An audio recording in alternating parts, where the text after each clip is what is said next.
This episode of Mission Log is brought to you by the official Star Trek Starships collection. Get the Enterprise D for only $4.95 when you sign up today at st-starships.com/missionlog. Mission Log, a Roddenberry Star Trek podcast. Episode 211, The First Duty.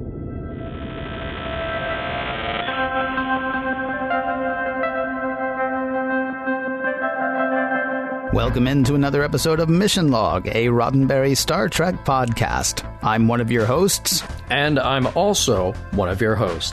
Each week on Mission Log, we examine an episode of Star Trek in forensic detail, trying to determine what are the truths to be found and what's really important at the end of the day. Now remind me, are you Ken or Ray? I'm John Champion. Okay. Which one are you? I can't remember. This week, young cadet Wesley Crusher learns a very tough lesson about truth and loyalty. It's the first duty. On today's after-school special. Can I go ahead and say that now? I think you should. Just go ahead. You can get it out there. We'll say it again 3 or 4 more times. This week on a very special Next Generation. John's got trivia coming up for this episode in just a moment, but first, a few words about a bunch of starships. So this past weekend, as we record this, I got to hang out with a bunch of Star Trek geeks, which was a lot of fun. I envy you. that. Yeah, it was kind of cool. We'll talk more about it. We might even do like a little supplemental something or other about it. It seems to me it might be a good idea. Yeah. Cool.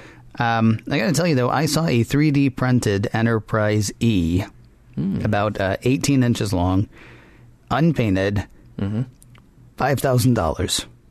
I'll take 2. Right. You see, and I'm glad, Ray, that you can do that. I'm sorry, wait a minute, you're John. I'm glad that you can do that, and more power to you. I'm thinking, though, for me, that wouldn't be terribly accessible, and I'm going to suggest something that would probably be more accessible for some other people. It's the official Star Trek Starships collection. I like the way you think. So here's how it works. You subscribe, you get 2 ships a month from the original series through the Kelvin timeline and beyond. See what we did there? It's not just the ships that you get, though. You also get a magazine filled with production notes, design notes, and in-universe information about the ship. Plus, you get a digital download of the magazine, which not only gives you access to even more information online, it lets you keep the physical magazine as close to new as possible. And you get all of that for $20 a ship. 2 ships a month, 2 magazines a month, 2 digital magazines a month, $40 a month. Plus 2 stands, and then some other stuff, like extra surprises, the longer you stay subscribed. And you can start your subscription at a ridiculously low price. You can get the Enterprise 1701D, home to such amazing extras as guy facing away from the camera behind the horseshoe, and guy on his way to the Enterprise blockbuster. Get the Enterprise D and its accompanying magazine for $4.95 just to try it out. Khaki pants not included. The address to do that again is st-starships.com/missionlog, st-starships.com/missionlog. Trying it out not only supports this show, it makes you the commander of your own personal fleet. That address again is st-starships.com/missionlog. And a big thanks to Eagle Moss for sponsoring this week's show. If you've been collecting those ships, by the way, maybe you've already sent us a picture of your ships, but by golly, they just keep coming, so you just keep adding. We'd love it if you send us those pictures or some other comments, different things. I got a few ways to get in touch with us. Mission Log Pod is the address to find us on Facebook, Skype, and Twitter. If you'd like to leave us a voicemail, we would love to hear your voice. 323-522-5641 is the phone number to call. 323-522-5641. Our email address is missionlog@roddenberry.com. Our show website, including discovered documents, is at missionlogpodcast.com. And please do remember, we may use your comments on an upcoming episode of Mission Log. And with that, one of the 4 of us hosting this show is going to do trivia. Let's see. I'm looking for hands. John. John is going to take trivia this week. Here we go, Ken. This week's trivia for The First Duty. The episode is written by Ronald D. Moore and Naren Shankar. Now, we know about Ron Moore, but this is the first time that Naren Shankar has been credited to a script. He was a Star Trek fan, and he sent a spec script to the show. His script didn't get produced, but Jerry Taylor liked his writing enough to bring him in as an intern during season 4. His strong suit was advising on the tech ends of the script, and he found himself contributing the science information that would work its way into shows, and eventually he found himself working with Ron Moore for this episode. Interesting notes there. The outline was Ron's idea. He had concocted something where Wesley's crime was more obvious and that he was blatantly lying to Starfleet. Also, Ron, would have chosen differently in the end, under a different set of circumstances in which Wesley kept silent in order to save the whole team. They would have not been kicked out. It was Michael Piller who suggested the outcome and Wesley's ultimate decision. The episode was directed by Paul Lynch. Now, this is the last episode that Paul Lynch directed for Star Trek The Next Generation. He started out early in season 1 with The Naked Now, and he directed a total of 5 episodes, and we will see more of him with Deep Space Nine. Now, we have a visit to Starfleet Academy. This is the first time ever we get to see it here, of course, in the Next Gen era. Now, in the motion picture, we, of course, saw pieces of Starfleet headquarters, but the Golden Gate Bridge is in both, so we have to assume they're very close to each other. Now, of course, Starfleet Academy is a matte painting done by Dan Curry, shot but composited from a real-life location that we have seen before, the Donald C. Tillman Water Reclamation Plant in Van Nuys, California.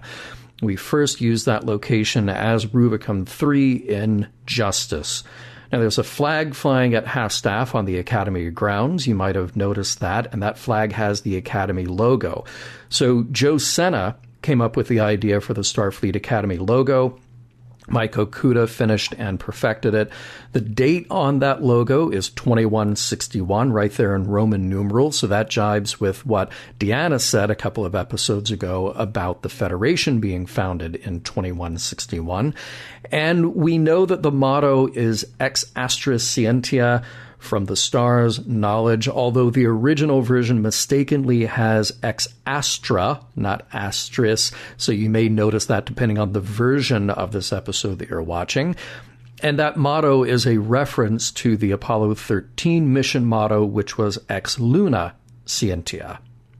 Now, in Wesley's room at the Academy, there's a model of an Apollo command and service module, and there's also a model of a Constitution-class starship. In fact, I'll go so far as to say it's a model of the Enterprise, and specifically, I will go so far as to say that that is a model of the Enterprise put out by the Franklin Mint in 1991.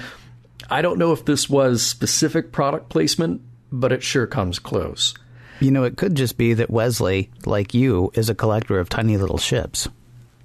I think that might be the case. He might have hit up whatever the 24th century version of eBay is, and he's like, yeah, I want that pewter starship with the jewel tone nacelles. And, yeah, that would look really nice right here as the only bit of personalization I get in my room. Yeah, or he could be a Franklin Mintophile.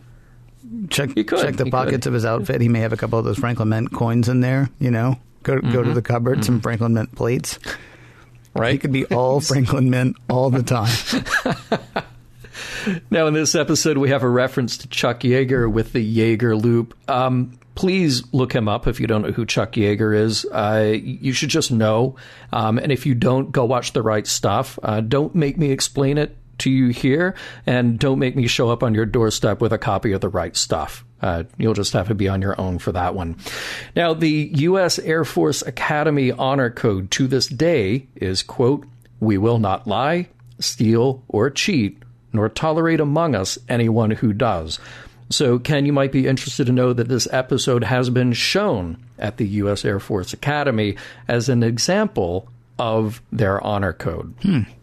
Now, there's a lot of talk here about Saturn's moon Titan, but not as much about Mimas, where we have an emergency evac station. In case you don't know, Mimas is a tiny, tiny moon, just a fraction of the size of the Earth. In fact, its total landmass is about the equivalent of Spain. So we're talking about a little moon. And because it's so little, there is just a fraction of the gravity of Earth to go along with it. It's mostly made up of ice, and I feel bad for the people who are stationed there for long periods. Now, there is a deleted scene for this episode, which you can check out if you have the Blu-ray version of The Next Generation. It's a conversation between Dr. Crusher and Lieutenant Albert. And in this episode, we have so many guest stars. It's like a 1970s variety show. But here we go. Here are the highlights. We have Cadet Hajar, who is played by Walker Brand. Now, this is one of the very first roles for her, other than TV appearances on 90210 and Femme Fatales and The Single Guy. She's appeared in the movies City Slickers and Dante's Peak. She was a regular in the German TV show Die Gang. We have Cadet Jaxa, who is played by Shannon Phil. She has just a few credits to her name, a couple of TV guest roles before and after Next Gen. She will return, though, as Cito Jaxa in one more episode. We have Captain Satelic, who is played by Richard Fancy. Richard is from Illinois. He has made the rounds on soap operas and sitcoms, and you may have seen him as a recurring character on Seinfeld as Mr. Lipman. He also appeared in multiple times on Murder One, L.A. Law, Boston Legal, and was Mr. Stravely on It's Gary Shandling's Show, and he turns up on Third Rock from the Sun and Weird Science, to name but a few more. Jacqueline Brooks plays Admiral Brand. She started making TV appearances in the 1950s on daytime soaps, and by the 70s you could find her in a handful of feature films. She later appeared on Miami Vice, The Equalizer, Law and Order, and she was in Naked Gun 2.5, The Smell of Fear. Joshua Albert's father is played by Ed Lauter, such a prolific and totally recognizable character actor. He easily moved back and forth from TV roles to feature films throughout his career. Some highlights include The Office, The Equalizer, Hawaii Five-0, The X-Files, NYPD Blue, Miami Vice, The A-Team, BJ and the Bear, and The Misadventures of Sheriff Lobo. Features include The Longest Yard, King Kong, the 1976 version, True Romance, and the Academy Award-winning film The Artist. There are so many more. Lauter passed away in 2013. We also have Robert Duncan McNeil. He plays Nicholas Locarno. Before Star Trek, you may have caught Robbie on The Twilight Zone, in the Masters of the Universe movie, and on a handful of soap operas and TV guest roles. He's also quite an accomplished director. Oh yeah, and we may just be seeing a lot more of him in a different role. That is, if all of you can stick with us for another 4 years or so. And finally, we have the great Ray Walston as Boothby. Now, he's somebody who TV audiences needed no introduction to. He, of course, was the star, along with Bill Bixby, of My Favorite Martian. And it's worth it to say that a lot of people on the set of Star Trek The Next Generation for this episode were fans of My Favorite Martian. And they, in fact, did the little... did you ever see the show, Ken? He had a little bit where he kind of wiggled his finger and he would do the levitation thing of objects. They would actually do that on the show while he was around. And another little bit of trivia here. The spaceship that Ray Walston used in My Favorite Martian, kind of an odd looking, kind of looks like a giant silver shoe.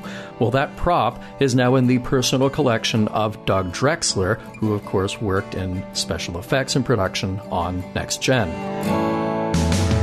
Today, on a very special episode of My Favorite Groundskeeper, an old gardener teaches a middle-aged captain to teach a young cadet to teach himself.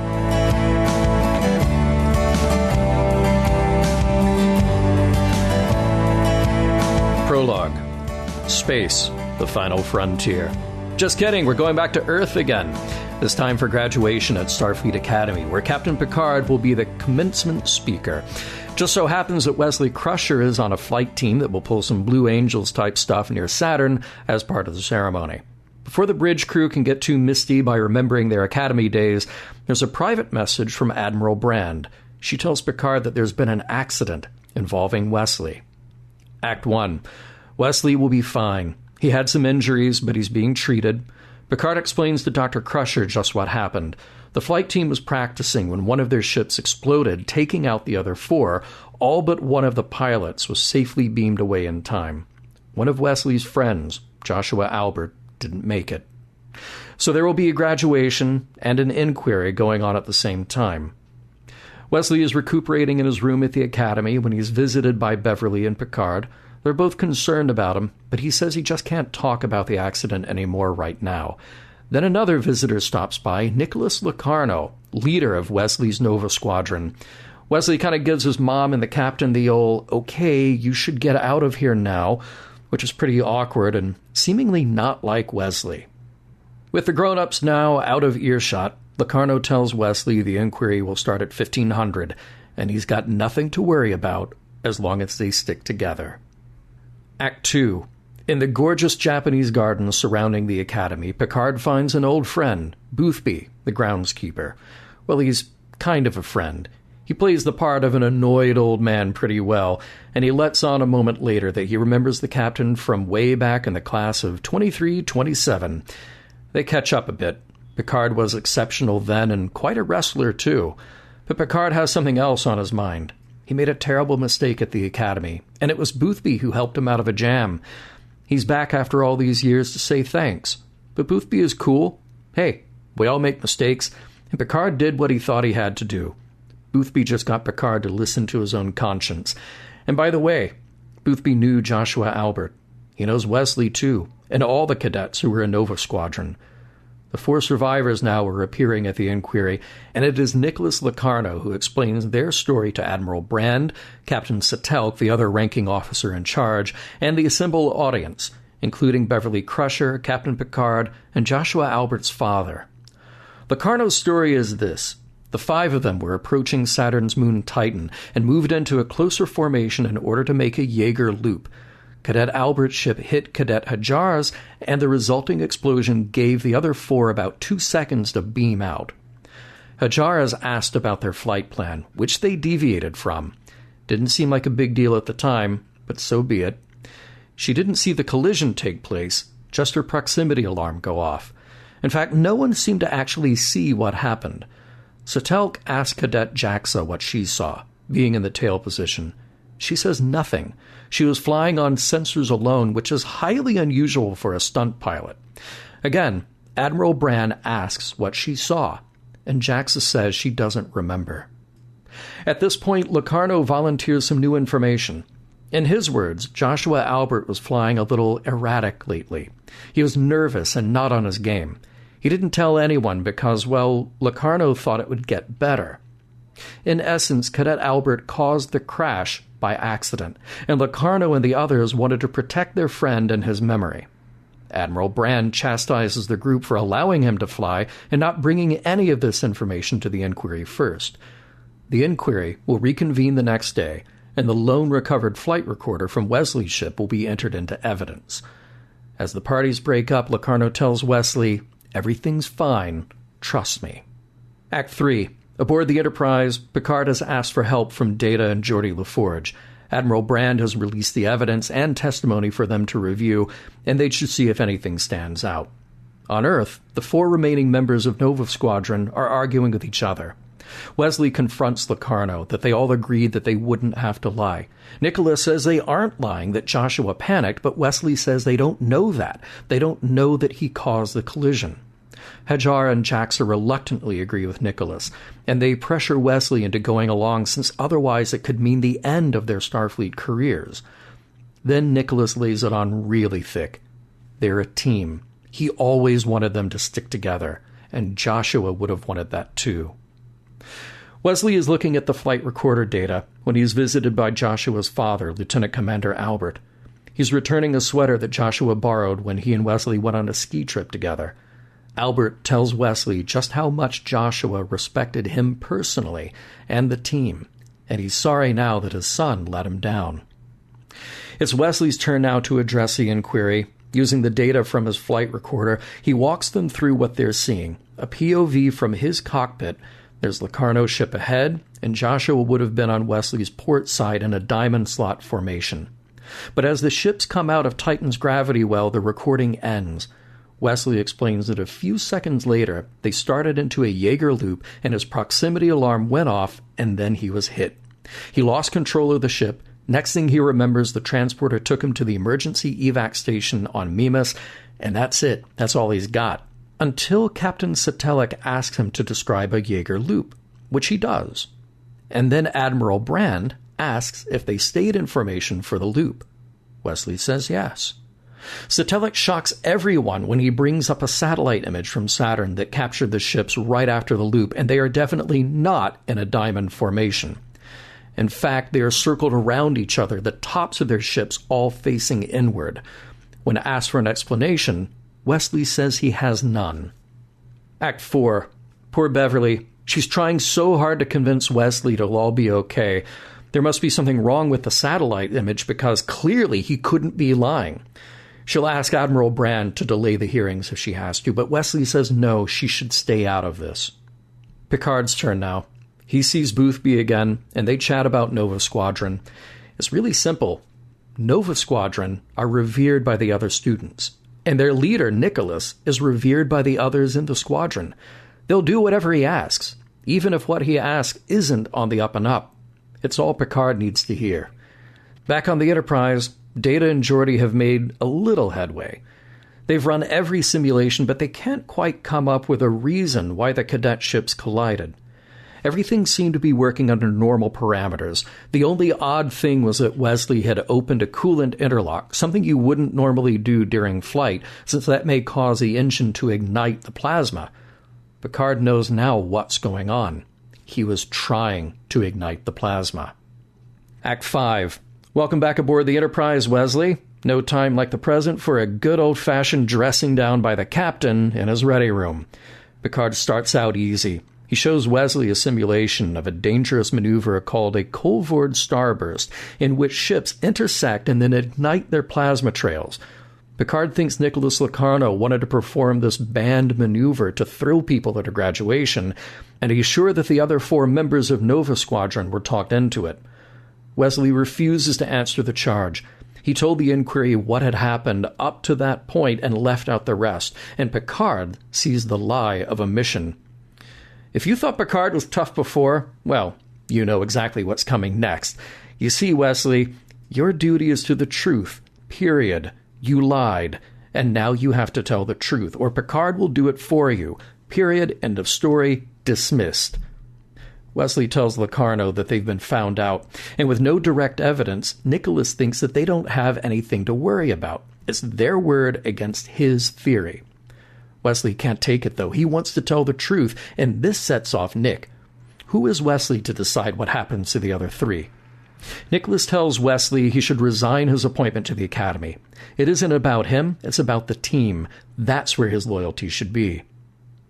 The inquiry reconvenes. Admiral Brand addresses Nova Squadron that there is not enough evidence to reconcile the inconsistencies in the satellite data and the testimony given by the 4 of them. She's suspicious, but suspicion isn't enough to go on. The case will be closed. The formal reprimand will be filed only for filing an incomplete flight plan and for allowing Joshua Albert to fly when he wasn't ready. And flight privileges will be revoked. Then Wesley speaks up. He tells the Admiral that the 4 of them pushed Joshua into performing the Colvard starburst, knowing it was dangerous and knowing that he wasn't ready. Before Picard leaves the Academy, he finds Wesley in the gardens to tell him the news that Nicholas Locarno has been expelled. He took the full blame when the Academy wanted to expel them all, and this news makes Wesley feel even worse. Somehow, Locarno actually kept his word. Wesley will still have the formal reprimand, and he will be held back another year at the Academy. But Wesley thanks Picard. He pushed him in the right direction. Picard says no. He just reminded him of what he knew he had to do. The end. Question. Yeah, go ahead.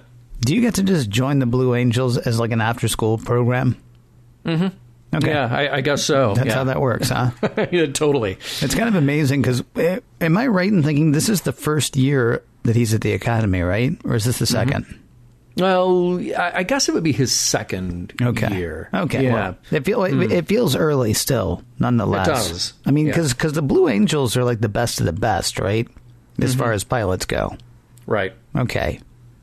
And so I would think to be Nova Squadron, you'd have to be the best of the best as far as pilots go. Right. Is Wesley going there to be a pilot? Maybe. Okay. But that wasn't my impression of him before. You have to take a lot of that with a grain of salt. I mean, you've got to train somehow. Yes. You've got to train to get to be a Blue Angel. And part of that would be actually doing the job, actually getting in the plane and doing the tricks.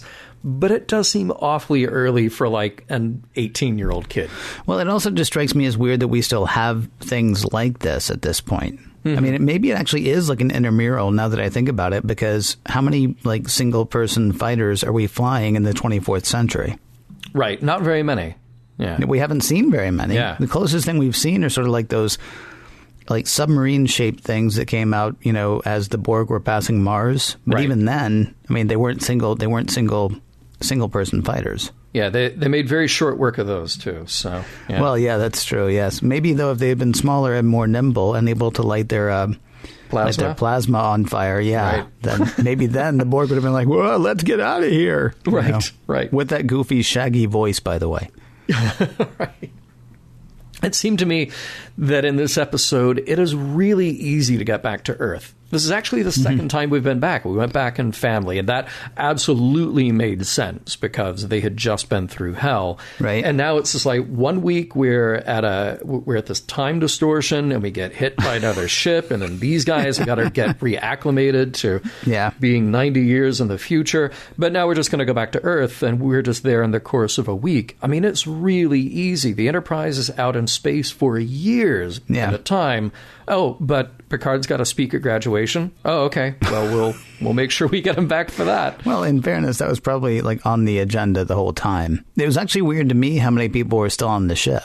Hey, we're back at Earth. Yeah, I'm just going to stay here. Yeah, right. You'd think everybody would be like, oh, please let me touch ground, you know. Terra firma. Yes, let me touch terra firma, won't you please?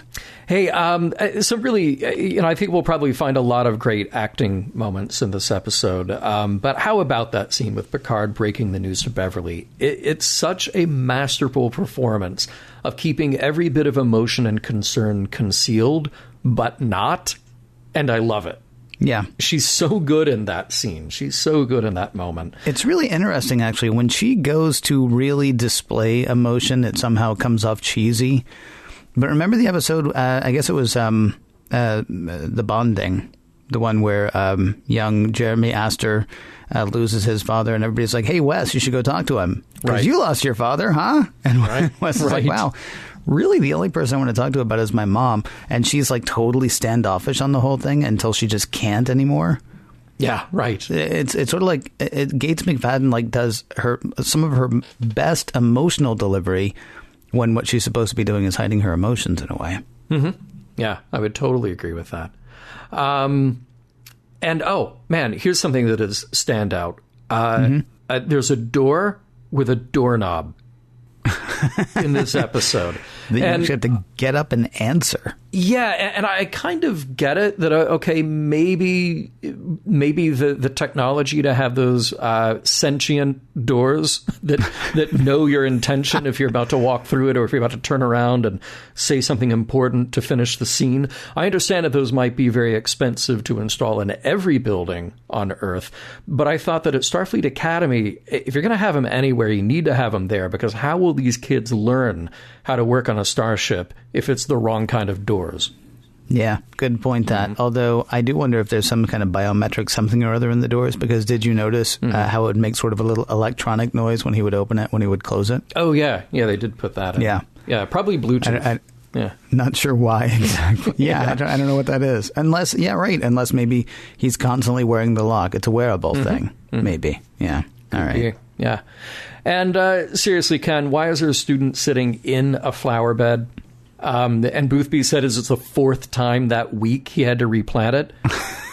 Seriously, these are the best and brightest who go to this place, right? Yeah. And it's also the best and brightest who run it. So either the best and brightest who run it need to put a seat there, and they need to put a bench there, or the best and brightest need to realize, like, you don't go sit in the dirt when you're ready to study. Yeah, these people, you know what they need? A little justice. That's what these people need. They do. You step on the flowers. Death penalty. You pay the price. That's right. We learned in this episode that Captain Picard is the class of 27, 23, 27 to be precise, which again, reminds us that Picard, the character, is definitely older than Patrick Stewart, the actor, which is cool because people age more slowly in the future. So I kind of like seeing that. And it also means that Boothby is super old. So, wait a minute. Do people age more slowly in the future, or do they just live longer? I think. Remember, Bones was 126 years old. Yeah, when he was touring the Enterprise, which would make him older than Boothby, but not by much. Yeah, that's true. That's true. Because Boothby actually says he is now the age that Picard was when Picard was there. Yeah.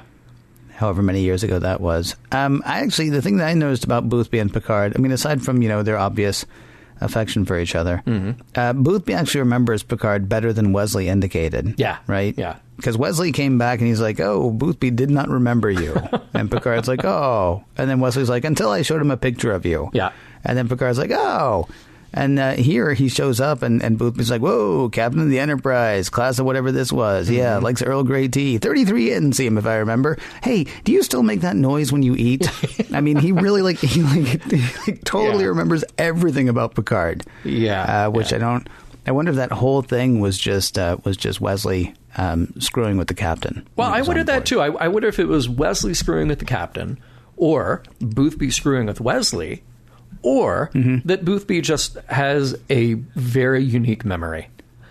Interesting that in this episode, as we're starting to see more in Next Generation, the transporters are literally everywhere. Just everywhere. Yes. I mean, it's interesting that you go from having a whole room on a starship. Remember in TOS, it was like if you wanted to transport anywhere, you had to go to that room, right? And then on Next Gen, you introduce site-to-site transporting, and then you have the cargo bay with the big transporter pad, and then you got shuttles with transporter pads. And now even in tiny ships, little like stunt flying ships, you have emergency transporters. It is staggeringly complex technology, and yet they're very common. I've got the same problem, though, although if Mimas, is it Mimas or Mimas? Mimas. Mimas? Yeah. Okay, so if Mimas actually is set up to receive, then maybe this is how this works. But I want to go back to, well, you remember, we had a terribly controversial episode recently, The Outcast. Oh, yeah. And, of course, the giant controversy. How were they able to beam off the Magellan when the Magellan had exploded? Right. I mean, that's really the critical thing to take away from that episode. That was the thing, man. That led to some hate mail. Oh, yeah. So I was actually, I mentioned earlier that I was hanging out at a Star Trek convention. I was at Northeast TrekCon 2016 in Albany, New York recently. Cool. And Rick Sternbach was there. Love that man.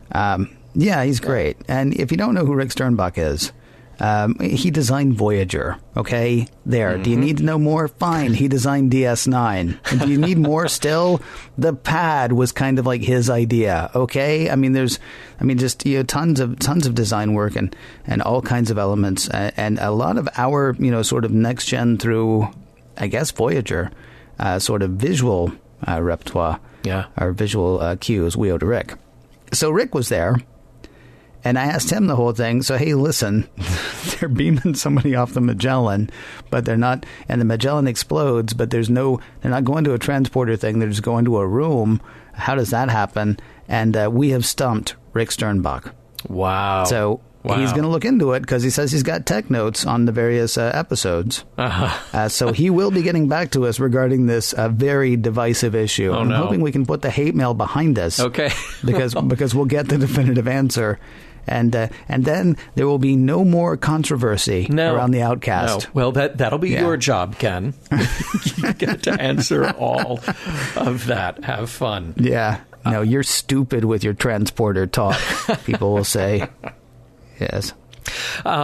There's a moment here. I feel like definitely in the wrap up of this, I'm going to talk about the acting, but we do this. We foreshadow what we'll be talking about at the end.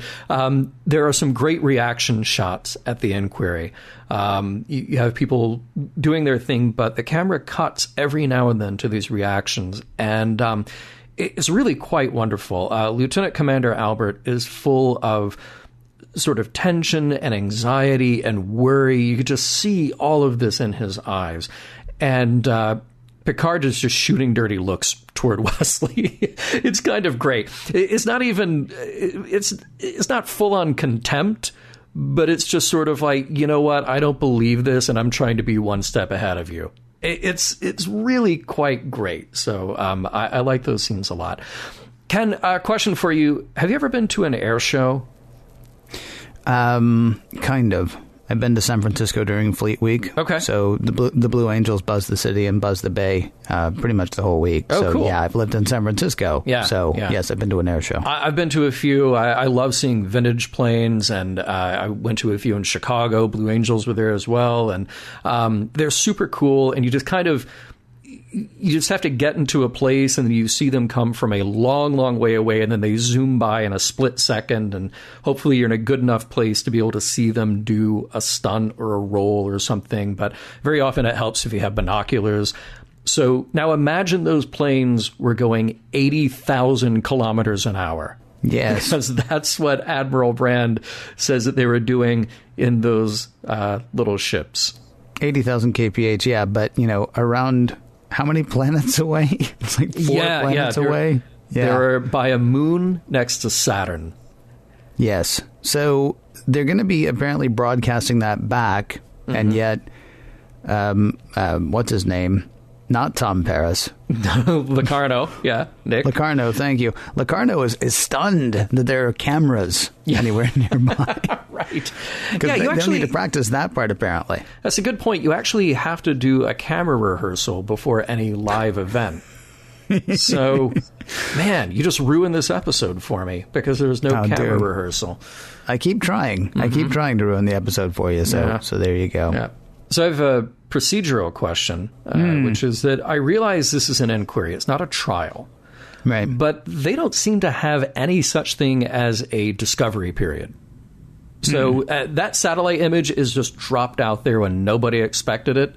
Yeah. And I'm going to go so far as to say that Captain Satelic, he may be an unemotional Vulcan, but I think there's a little sadistic streak in him by doing that.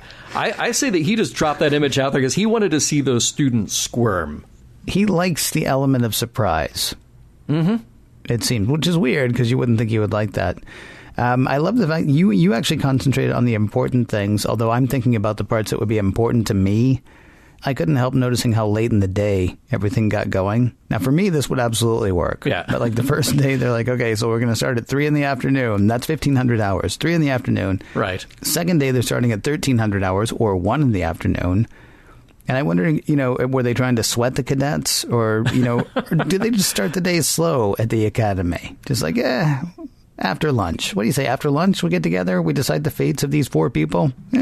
I like to think that as we become a more enlightened and progressive society aiming toward the 24th century, that we will have late brunch every day. Yes, we get to sleep in. That's pretty much it. As society evolves, we get to hit snooze like 25 times. That's the way it works. Yeah, in the future. I also love not necessarily Picard dressing down Wesley in that tense, dramatic scene, but the moment right before that when he's recounting their relationship about Wesley being the kid on the bridge and how Picard grew to respect him.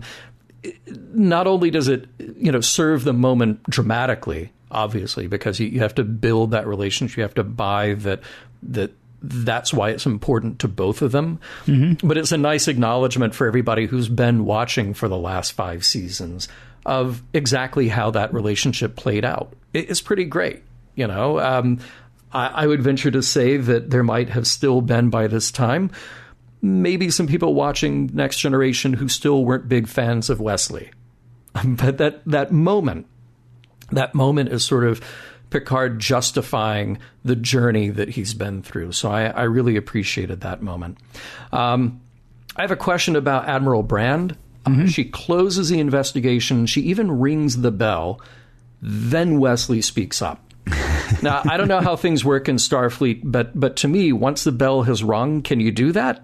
I would assume that the bell means that it's over, done. If you're in a courtroom and the judge has already handed down a judgment, can you leap up and change your mind about something? I think you just leap up and dance, don't you? Yeah. I guess so, yeah. You would think by the 24th century we would have figured out how to unring a bell. Right. But nope. Exactly. This is still, it's an old-fashioned bell, though, so maybe that's it. Yeah, that could be it. And I thought, man, for Picard to have that heartfelt moment at the end of the episode, Wesley is so despondent. There's a little bit of relief in there as well, obviously, but he's really despondent about what's gone on. And Picard tells him, it won't be easy staying here in this idyllic Japanese garden where it's always sunny and you have unbelievable technology at your disposal. But your doors don't open automatically, so yeah, it must really suck for you. The investigation was over. The bell rang. Did Captain Picard let Wesley get away with not telling the truth? So I know the relationship between Picard and Boothby is likely to come up in this segment. Yeah. So there was one note that we both had last segment that I wanted to move to here. And it's sort of a great kind of Starfleet-y sort of thing as well, where Boothby's out there and he's weeding the bushes, and Picard says, you could use an herbicide, except he says herbicide. You could use an herbicide instead of your hands. And Boothby says, and you could explore space from a holodeck instead of in a starship. I mean, it's cute. It's a cute moment between them, but it's also, I mean, it's one of those, it's probably one of those gem moments that I talk about from time to time on this show. I mean, nothing is made of it except that it's just, I mean, there's a whole episode worth of message there. In like that 10-second little thing, you could do that easier. Yeah, but I could do it right instead. Oh. Right. Okay. Yeah, it's two lines that really say so much about who those people are and about, like you're saying, the whole overall message of Star Trek. So I absolutely, I mean, my note on that was 3 words: love this moment. It's such a profound little nugget. It may not be the entire point of this episode, but it's great. And it informs, hopefully, our understanding of the kind of guy that Picard is and the kind of guy that Boothby is. They have some stuff in common. Yeah, Picard would actually have to understand that, right? I mean, if Picard went back to his, home base and Robert was there and he was out there weeding, Picard would be like, well, of course he is. I don't think Picard would ever say, oh, no, herbicide. Right. Is it wanting to take care of Boothby? Is it because Boothby is a man of a certain age? Is it because, Picard cares about Boothby and feels a familial feeling that he's almost never felt with Robert, it seems? I mean, do you think that's what it's about? Or is it just, hey, I'm newfangled. And Boothby's like, hey, I'm not. You know what? It could be, but let's look at this even another way. This might be how they communicate with each other. This might be how they're on the same page with each other. It's sort of Picard leading a conversation by knowing what Boothby is going to say in reply. It's sort of like the secret handshake. This is how we relate. Yeah. Well, I mean, when Picard says, hey, by the way, I never said, and Boothby's like, and you never have to. In fact, let's not. I mean, you're right. I think a lot of ways you could interpret that. So then the question becomes, what did Picard do when he was a young cadet, and what did Boothby do for him? And the answer is ultimately it doesn't really matter. But I like that in 5 seasons, we've cracked the Picard armor bit by bit.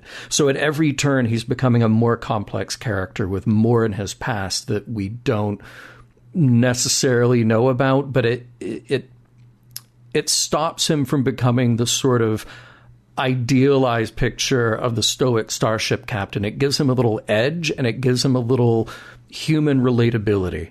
We had those moments earlier. You and I talked about how in Encounter at Farpoint, his behavior toward Riker was just really nasty. But then you have these moments where, he confides in Wesley before he confides in just about anybody else about what he did in the academy and the mistakes that he made and how he didn't pass the first time and all this stuff. It's really wonderful stuff. He didn't pass the entrance exam the first time. It's all really wonderful stuff. It really makes Picard more believable. And I think you have to get there, even if it takes you 5 years to get there. I think you have to get there Otherwise, if Picard had just stayed the same from day one, we would all be complaining, well, he's just not believable. He's not a real guy. He's just a sort of cardboard cutout of a captain. Can I ask you to do a compare and contrast? I know we don't often do this. You and I especially don't often do this, but compare and contrast that with Kirk.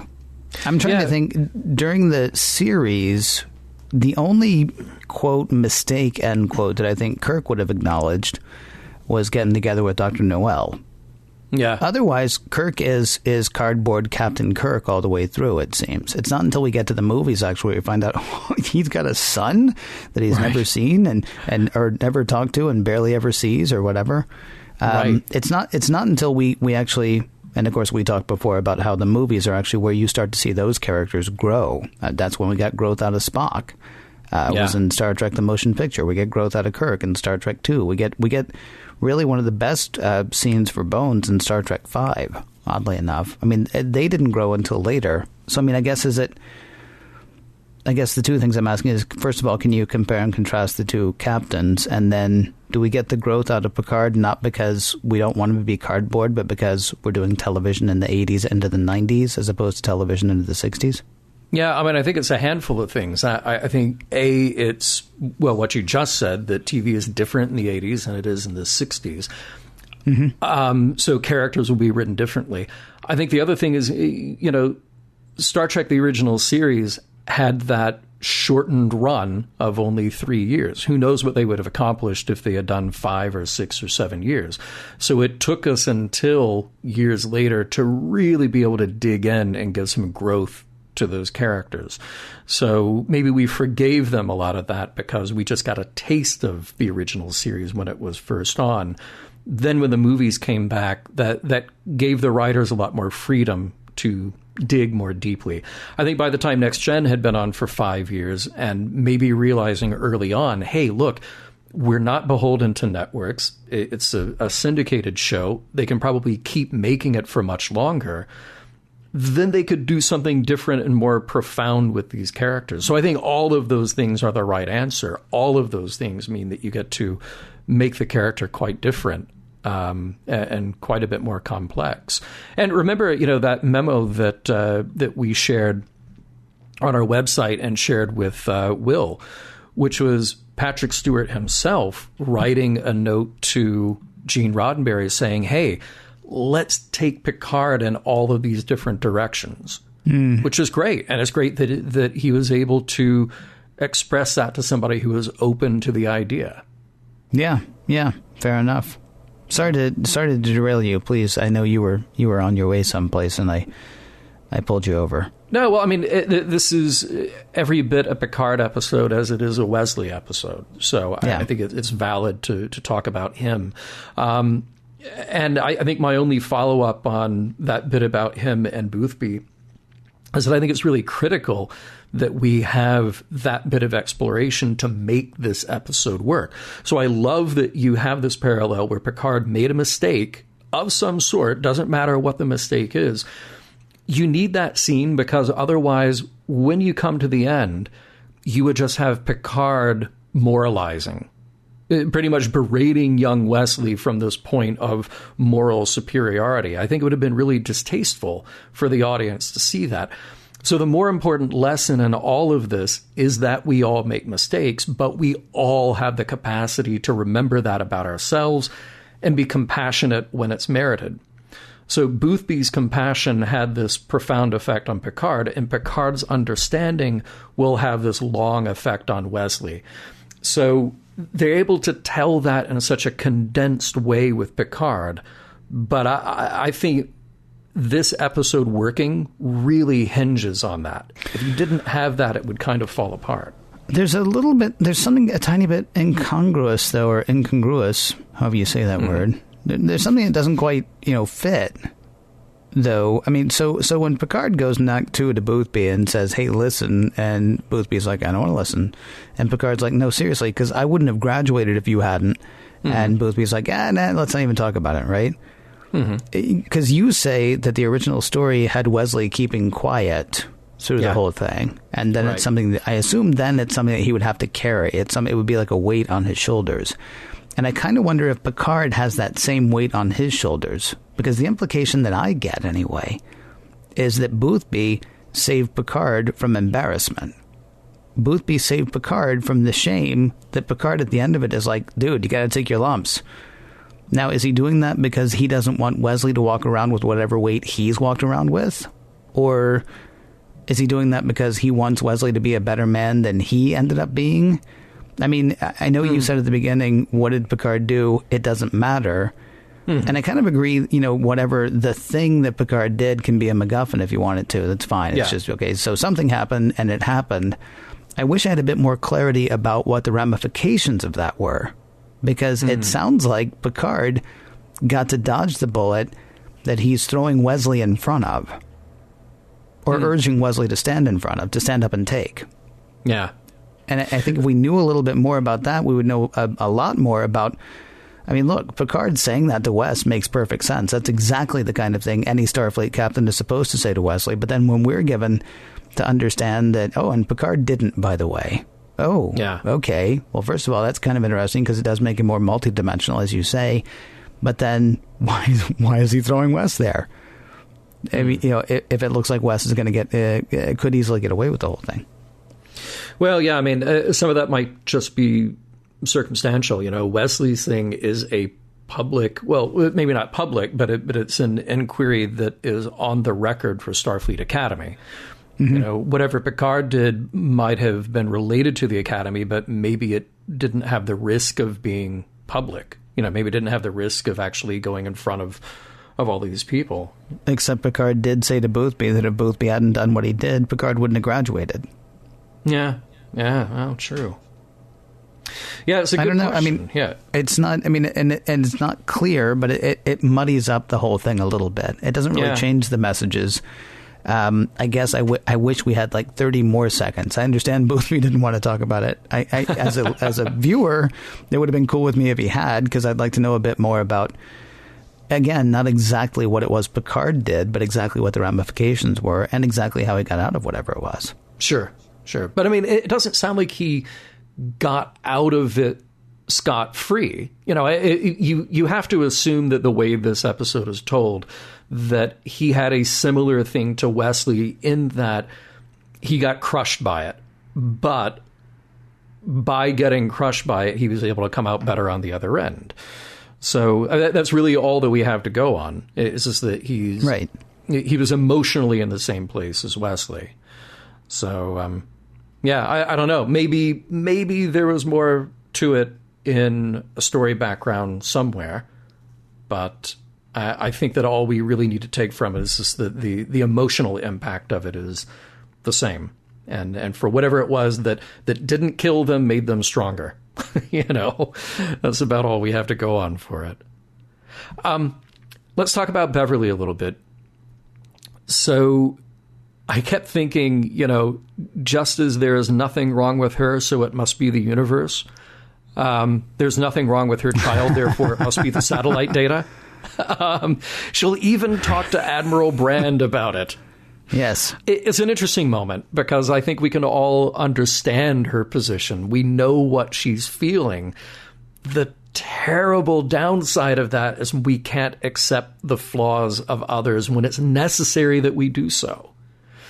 Mm-hmm. I don't really have much more than that, but it's an emotionally believable scene, and it's emotionally believable from Wesley that he so doesn't want his mom to save him, partly because he doesn't want his mom to save him, and partly because she would be propagating the lie for him. So he's got two things there against him. It's a nice scene, and I think it's played well by both of them. So let's talk a little about Nicholas Locarno, our bad guy. Well, he's an interesting character. He's a bit more complex than just the villain of the piece. Right.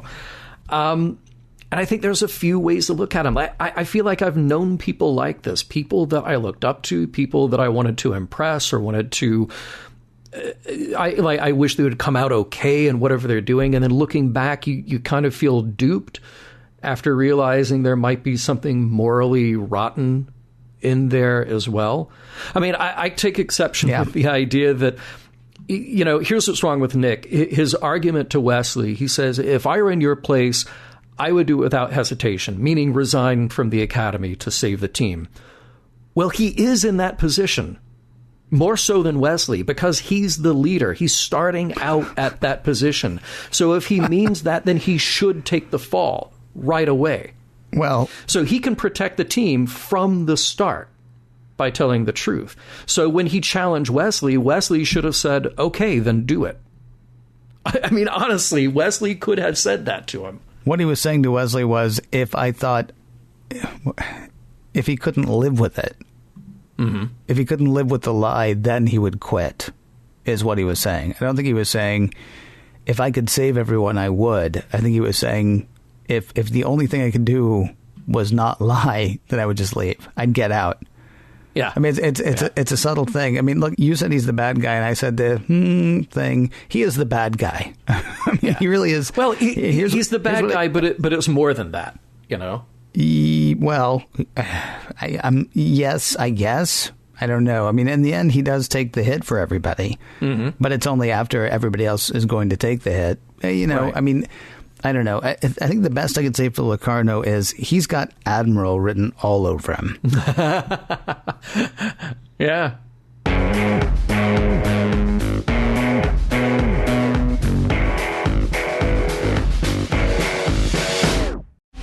With Nova Squadron dealt with, it is time for us to think about what the cadets and their groundskeeper have done.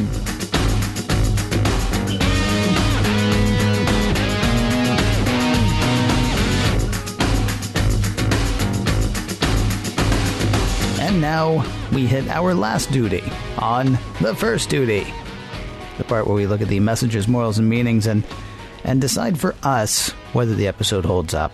And of course, I will start with that question, John. The first duty, does this episode hold up as far as you're concerned? I think sure thing. Maybe the worst you can say about it is that it's a little too much of an after-school special. But as long as there are kids, and as long as people lie, and as long as we find ourselves in moral conundrums, then this story holds up. As a production, it holds up pretty well, too. So we get to do the same thing we did last time we saw Wesley, which is we give him some edge, we let him grow a little bit, and we justify him being there. He's not just the kid on the Enterprise because he's the kid on the Enterprise. He's a character with something central to do in the story, and he gets to grow from it. So I think that's a really great way to have him back. And just as a piece of storytelling, you know, I feel like Star Trek is a broad enough format that the procedural aspect of the show works pretty well, too. Maybe not for constant replay the way you and I do it, but there's enough there that it was enough to kind of sink my teeth into at least the first few times watching it. I'll tell you what else works for me here is that I feel like there aren't any wasted scenes. Pretty much every scene drives the story forward. Many of them, maybe not most of them, but many of them have a good emotional impact for the characters that are in them. And there's motivation in each scene. And I would say this, if you don't know much about acting technique, if you've never been in an acting class or something, this is a good look at understanding what it's all about. So just look at any scene and ask yourself, what is the objective of each character in that moment, regardless of the lines on the page? And you can tell that in a lot of scenes in this, they're playing to that, and it's wonderful. You know, we've talked every now and then about the subtext of a scene, and this episode has got a lot of great moments of that, where it's two characters talking, whether it's Picard and Boothby, or Wesley and Beverly, or Wesley and Lieutenant Albert. And the lines on the page are one thing, but each character knows something that the other one doesn't. And it informs how they're reacting, even if the lines on the page are something that's very straightforward. So I thought there was a lot of good stuff going on in this episode regarding that. And then just as a piece of Star Trek, you know, we've talked about episodes before, like Corbomite Maneuver and the Omega Glory, that really just dump the message right at your feet. And that message tends to be, when it comes to Star Trek, it's okay, here are the things that you say you believe in, but it's so easy to not do those things. So you know what's hard is doing the right thing. So if you say you are who you are, and if you actually believe in the things that you believe, then you have to do the harder thing. So that's that through line that we've picked up in so much of Star Trek, and this in its way is doing exactly that. It's following that precedent set way back in the beginning by Corbomite and many others. So how about you? I think it's a good episode, but it's also kind of draggy.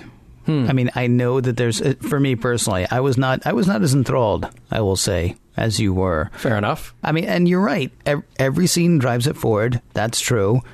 We again get that wonderful scene just in the very beginning of Act 1 between Patrick Stewart and Gates McFadden. I do think it's interesting. That seems to be, and it's probably, she could probably, act the whole range, but it tends to be the strongest scenes for her are the ones where she very definitely has to fight what she really wants to do. What she wants to do in that scene is run to her baby boy. Right. What she wants to do in that scene that I talked about where Wes wants to talk about his dad is run away from her son. Yeah. I mean, yeah. And so when she's forced to play, when she's forced to act against what it is the character actually wants to do, man, she just shines. It's just wonderful to see. I would also say this is the strongest that Will Wheaton has been allowed to be on the show to this point. Yeah. I know we've got at least 1 or 2 more appearances by him, maybe 3 or 4. I can't remember exactly how many. I would say this is the strongest that he's been, because there's not a moment where it's, oh, look, it's young Wesley, I mean, he's in it. He's in it deep. There's not a cute moment off this kid in this episode. There's not a cute line for Wesley. There's not a slap on the back for Wesley. I mean, it starts with, wow, you nearly died. We're glad to see you. All the way through to you've really disappointed me, to everything's going to be fine. I mean, it really is just a strong turn for Will Wheaton. And while there is an after school special element to the show, he's like I say, he's less kid than he's ever been in this. I think where I got frustrated was we know in Act 1 that there's a secret.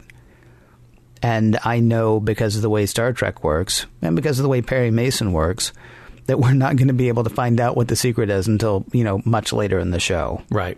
So, I mean, I'm sitting there going, well, I know it's set up to make me wonder what happens, but I wonder what happens. But because it's set up to make me wonder what happens, then I'm just kind of frustrated. It's like, oh, so what do I have to sit through to get to what actually happened? Now, that might just be my personal thing. I was never a fan of Matlock. I like Perry Mason for the kitsch.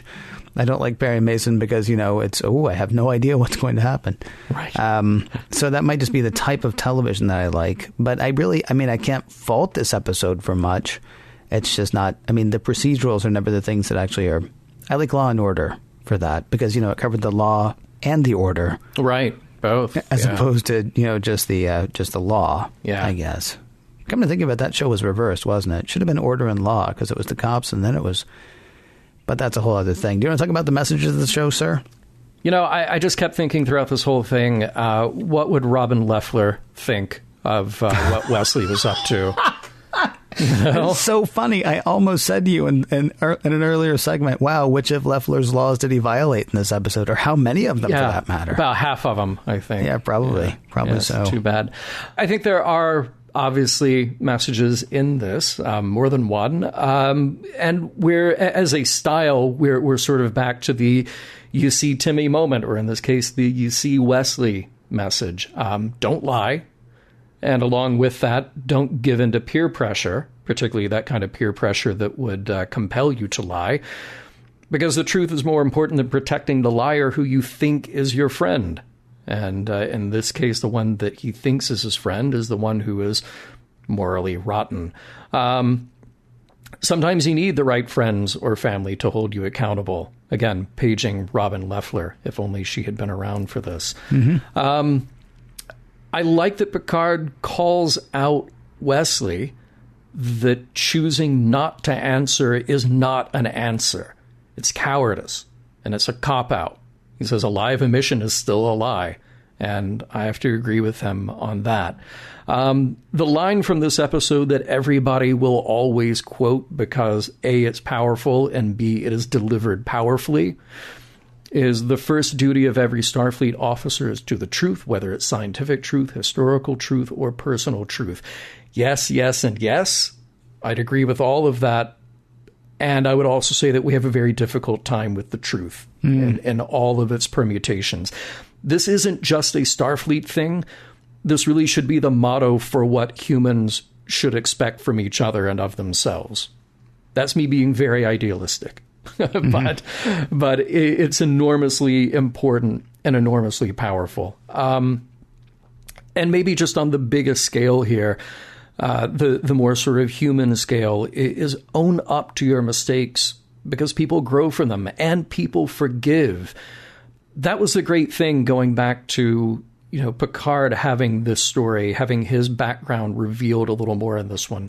Again, because you humanize him and then therefore it humanizes us to say, okay, well, anybody can make a mistake. What's important is not the mistake. What's important is owning up to it and moving on in a truthful and moral way from that point. And all of those hold up. It's Star Trek painting in big, bold brushstrokes. But I think it's perfectly valid for it to do that from time to time. Did I miss anything? Anything that you like in there as well? No. There are things that I wonder about, but I don't know that I want to say them out loud. Okay. Honestly, I mean, it just the one thing that I do wonder about as we go further into Star Trek. I mean, it's interesting you have this idea, but I know that there are stories coming up where Starfleet is going to act differently than Starfleet says it wants to act. I mean, we've always talked about this. This goes again to the Corbomite maneuver. Yeah. As you mentioned earlier, we need to be who we say we're going to be. And boy, do we need that, man. The whole thing just makes me, because to hear you say this, it's so obvious and it's so true and it's so being ignored by so many people right now. Yeah. In so many different ways. Yeah. We say we're that thing, but we're going to be something else because we're going to try to get back to that thing.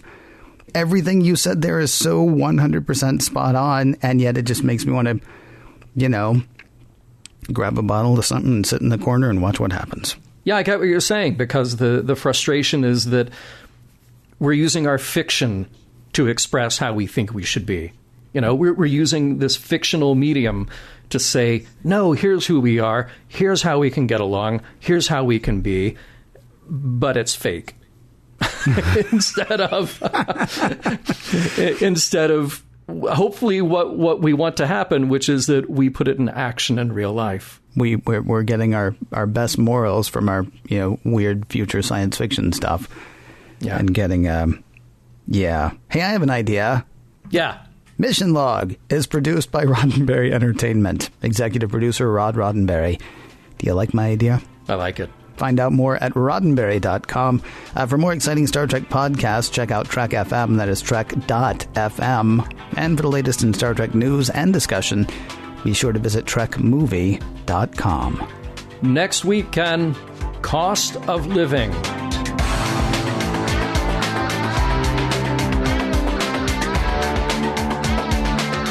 Some of the music for Mission Log provided by Warp 11, online at warp11.com, and from the album Messages by Key Theory, free to download at kitheory.com.